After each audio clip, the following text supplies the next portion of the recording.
Alors que Theresa May reste sous pression et que les manifestants opposés au Brexit continuent de protester ici à Londres, à l'extérieur du Parlement, les citoyens européens vivant et travaillant au Royaume-Uni se disent de plus en plus inquiets de ce qu'ils deviendront après ce grand chamboulement politique. Comme 3,2 millions d'autres ressortissants européens, Suzanne vit et travaille au Royaume-Uni. De nationalité allemande, elle exerce dans l'enseignement britannique depuis plus de 30 ans. Comme tous ceux déjà installés avant le Brexit, elle devrait conserver son statut de résidente et ses droits, mais elle confie ne plus se sentir chez elle. J'ai vraiment le sentiment de faire partie de la communauté et je suis active dans la communauté. Je chante dans la chorale de l'église. Alors je me sens très triste. Ça me rend triste de devenir tout d'un coup une étrangère. Pour être honnête, à voir comment les choses évoluent, on a l'impression que le Brexit ne va pas avoir lieu. Et c'est ce que j'espère.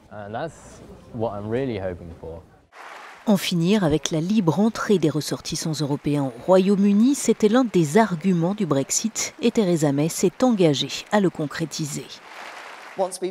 Une fois que nous aurons quitté l'Union européenne, nous pourrons décider qui viendra ici. Il ne sera plus possible pour les ressortissants européens, indépendamment de leurs compétences ou de leur expérience, de passer devant des ingénieurs de Sydney ou des développeurs de logiciels de New Delhi.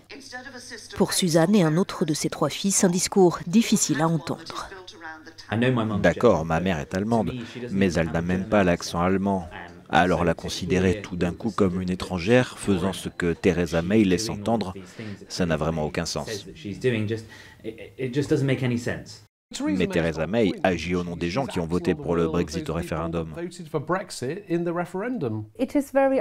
C'est très injuste parce que je vis ici depuis 35 ans. J'ai fait ma part dans ce pays pendant toutes ces années. Et je pense que les gens qui vivent ici, les citoyens européens qui vivent ici, sont des citoyens à part entière. On ne peut pas vous dire au bout de 35 ans, allez, partez s'il vous plaît.